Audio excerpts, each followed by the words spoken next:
last year. Meanwhile, away from that, the leadership of the Azimio Kenya Kwanza Dialogue Committee has slammed politicians for engaging in divisive politicking about the talks. Speaking during the committee's second sitting at the Bomas of Kenya, leader of the majority in the National Assembly, Kimani Ichung'wah, and his companion Opiyo Wandayi, who leads the minority side, hold that any communication regarding the talks should be left at the behest of the leaders of the committee.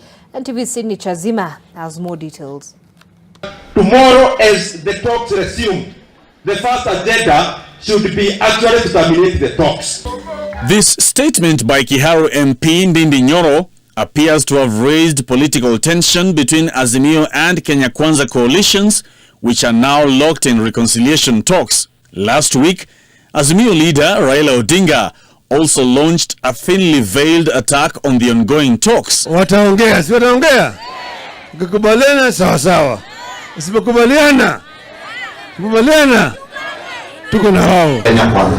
During Monday's sitting, National Assembly Majority Leader Kimani Ichung'wah called out those politicking about the talks. So don't worry when you hear other people shouting in village rallies, purporting to speak either for Azimio or for Kenya Kwanza. The Dialogue Committee has also directed that only the leadership and the Communications Secretariat is responsible for any communication. Communication from this committee shall only emanate from the leadership, that is the delegation leaders and perhaps their deputies, and the communication secretaries in the secretariat. Whatever other Kenyans say out there will not in any way determine the discourse of the engagements in this room. The technical committees from both sides are expected to sit until Thursday to formulate the framework of agreement. We are also happy to report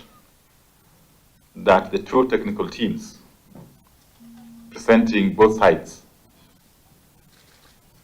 in the dialogue have continued to engage very, very constructively, and especially on the twin issues of the framework agreement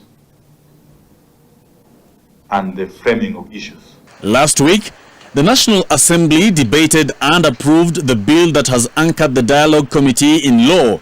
The bill will now be deliberated upon by the Senate from Tuesday next week, so as to complete the process of entrenching the talks in law.